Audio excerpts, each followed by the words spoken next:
ഒരു ടീച്ചറെ ശരിക്കും ഒരു ഗ്രേറ്റ് ടീച്ചറാക്കുന്നത് എന്തായിരിക്കും? അത് വെറുതെ പുസ്തകത്തിലുള്ളത് പഠിപ്പിക്കുന്നതിനേക്കാൾ എത്രയോ വലുതാണ്. ഈ വിശകലനത്തിൽ നമുക്കൊന്ന് നോക്കാം ഒരു മികച്ച അധ്യാപകന്റെ ഉള്ളിൽ എന്തൊക്കെയാണുള്ളതെന്ന്, അവരുടെ സ്കിൽസ്, അവരുടെ ആറ്റിറ്റ്യൂഡ്, പിന്നെ അവർ ഉണ്ടാക്കുന്ന ആ ഒരു ലോകം. ഇതിനെക്കുറിച്ചൊക്കെയാണ് നമ്മൾ സംസാരിക്കാൻ പോകുന്നത്. ഒന്ന് കണ്ണടച്ച് ആലോചിച്ചു നോക്കിയേ, നിങ്ങളുടെ ഏറ്റവും പ്രിയപ്പെട്ട ടീച്ചറെ. ആ മുഖം ഓർമ്മ വരുന്നുണ്ടോ? ആ ശബ്ദം കേൾക്കുന്നുണ്ടോ? ആ ടീച്ചർ ഇപ്പോഴും നിങ്ങളുടെ ഓർമ്മയിലിങ്ങനെ മായാതെ നിൽക്കുന്നത് എന്തുകൊണ്ടാവും?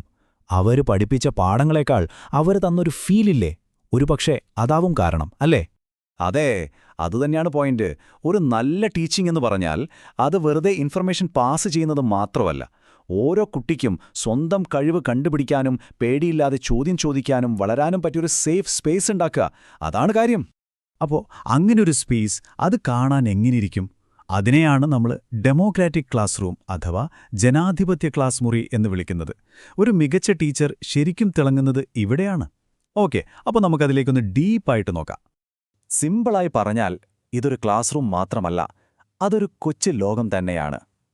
ടീച്ചർ മാത്രം സംസാരിക്കുന്ന ഒരിടമല്ല ഇത്. ഇവിടെ ഓരോ കുട്ടിക്കും സംസാരിക്കാൻ അവസരമുണ്ട്, ഒരു ശബ്ദമുണ്ട്. എല്ലാ ഐഡിയാസിനും വിലയുണ്ട്. ശരിക്കും പറഞ്ഞാൽ ഫ്രീഡം, ജസ്റ്റിസ്, ഇക്വാലിറ്റി, അതായത് സ്വാതന്ത്ര്യം, നീതി, സമത്വം. ഈ 3 തൂണുകളിലാണ് ഈ ക്ലാസ് റൂം നിൽക്കുന്നത്. നല്ല ലൈവ്ലി ആയിട്ടുള്ളൊരു സ്ഥലമായിരിക്കും അത്, ഉറപ്പാണ്. കുട്ടികൾ വെറുതെ കേട്ടിരിക്കുന്നവരല്ല, പഠനത്തിൽ അവരും തുല്യ പങ്കാളികളാണ്. ചോദ്യങ്ങളെ പേടിക്കുന്നതിന് പകരം ചോദിക്കേ എന്ന് പറഞ്ഞ് പ്രോത്സാഹിപ്പിക്കും. ഓരോരുത്തർക്കും അവരവരുടെ സ്പീഡിൽ പഠിക്കാനും മുന്നോട്ട് വരാനും അവസരം കിട്ടും. ഓക്കെ, അപ്പോൾ എന്തൊക്കെയാണ് ഒരു ഡെമോക്രാറ്റിക് ക്ലാസ് റൂമിന്റെ പ്രത്യേകതയെന്ന് കണ്ടു. ഇനി എന്തൊക്കെയാണ് അതല്ലാത്തത് എന്നുകൂടി നോക്കാം. അവിടെ ടീച്ചറുടെ വാക്ക് അവസാന വാക്കല്ല. പേടിപ്പിച്ച് പഠിപ്പിക്കുന്ന പരിപാടിയേയില്ല. ശിക്ഷ അല്ലെങ്കിൽ എല്ലാവരുടെയും മുന്നിൽ വെച്ച് ഇൻസൾട്ട് ചെയ്യുന്നത്, കുട്ടികളെ അങ്ങോട്ടും ഇങ്ങോട്ടും കമ്പയർ ചെയ്യുന്നത്, ഇതൊന്നും അവിടെ കാണില്ല. വൺ സൈസ് ഫിറ്റ്സ് ഓൾ എന്ന പരിപാടിയല്ല ഇത്. ഓരോരുത്തർക്കും ചേരുന്നതെന്താണോ അത് കണ്ടെത്തലാണ്. ഇങ്ങനെയൊരു ക്ലാസ് റൂം ഉണ്ടാക്കിയെടുക്കണമെങ്കിൽ ടീച്ചറുടെ കയ്യിൽ ചില പ്രത്യേക ടൂൾസ് വേണം, അല്ലേ? അപ്പോൾ അതെന്തൊക്കെയാണെന്ന് നോക്കിയാലോ? അതാണ് അവരുടെ ടൂൾ കിറ്റ്. ഈ കഴിവുകൾക്ക് ഒരു സ്ട്രക്ചർ തരുന്ന ഒരു സംഭവമാണ് ADP ഫ്രെയിംവർക്ക്.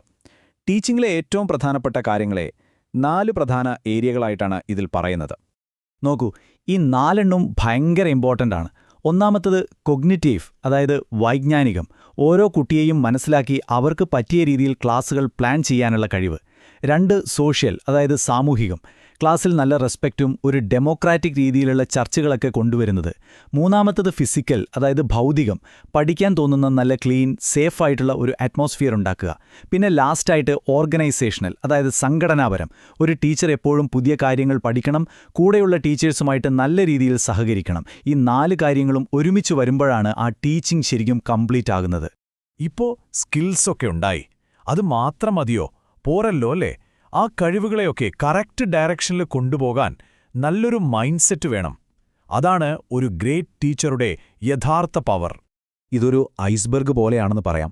നമ്മൾ കാണുന്നത് അതിന്റെ മുകളിലുള്ള കുറച്ചു ഭാഗം മാത്രമാണ്, അതായത് അവരുടെ പ്രവൃത്തികൾ. പക്ഷേ വെള്ളത്തിനടിയിലുള്ള ആ വലിയ ഭാഗമില്ലേ, അതാണ് അവരുടെ വിശ്വാസങ്ങളും ചിന്തകളും. നമുക്ക് ആ ഭാഗത്തേക്ക് ഒന്നിറങ്ങി നോക്കാം. അതിലെ ഏറ്റവും അടിസ്ഥാനപരമായ കാര്യം ഇതാണ്: ജനാധിപത്യത്തിലും സമത്വത്തിലുമുള്ള ഉറച്ച വിശ്വാസം. ഓരോ കുട്ടിയും വിലപ്പെട്ടതാണ്, ഓരോ കുട്ടിക്കും ഒരേപോലെ അവസരം കിട്ടണം എന്ന ആ ഒരു ചിന്ത, അതാണ് ബേസ്. പിന്നെ ഒരു നല്ല ടീച്ചർ എപ്പോഴും ഒരു സ്റ്റുഡന്റ് കൂടിയായിരിക്കും, അല്ലേ? പുതിയ കാര്യങ്ങൾ പഠിക്കാനും സംശയങ്ങൾ ചോദിക്കാനും പുതിയ ടീച്ചിങ് മെത്തേഡ്സൊക്കെ പരീക്ഷിച്ചു നോക്കാനുമുള്ളൊരു ക്യൂരിയോസിറ്റി അതെപ്പോഴും അവരുടെ ഉള്ളിലുണ്ടാവും. അടുത്തത് ക്ഷമയും ശുഭാപ്തി വിശ്വാസവും. ഒരു കുട്ടി വളരുമെന്ന് വിശ്വസിക്കാനുള്ള കഴിവ്, അതിനുവേണ്ടി ക്ഷമയോടെ കാത്തിരിക്കാനുള്ള മനസ്സും. എത്ര പുറകിലാണെന്ന് നമുക്ക് തോന്നുന്ന ഒരു കുട്ടിയിലും ഒരു പ്രതീക്ഷയുണ്ട്, ഒരു സാധ്യതയുണ്ട് എന്ന് വിശ്വസിക്കാനുള്ള ആ ഒരു ഒപ്റ്റിമിസം. ശരിക്കും അതാണ് ഒരു ടീച്ചറുടെ ഏറ്റവും വലിയ സ്ട്രെങ്ത്. ഓക്കെ, അപ്പോൾ സ്കിൽസായി, മൈൻഡ് സെറ്റായി. ഇനി ഈ പസിൽ കംപ്ലീറ്റ് ആകാൻ ഒരു കാര്യം കൂടി വേണം: ഒരു ധാർമ്മികമായ കോമ്പസ്. അതായത് ചെയ്യുന്ന എല്ലാ കാര്യങ്ങളും കുട്ടിയുടെ നല്ലതിനു വേണ്ടിയാണെന്ന് ഉറപ്പുവരുത്തുന്ന ചില പ്രിൻസിപ്പിൾസ്. ടീച്ചേഴ്സിന്റെ ഈ എത്തിക്സ് പ്രധാനമായും 3 കാര്യങ്ങളിലാണ് നിൽക്കുന്നത്. 1. കുട്ടികളോടുള്ള ഉത്തരവാദിത്വം. 2. പാരൻസിനോടും സമൂഹത്തോടുമുള്ള ഉത്തരവാദിത്വം. 3. സ്വന്തം പ്രൊഫഷനോടും കൂടെയുള്ള ടീച്ചേഴ്സിനോടുമുള്ള ഉത്തരവാദിത്വം. ഈ ഉത്തരവാദിത്തം എത്ര വലുതാണെന്ന് നോക്കൂ.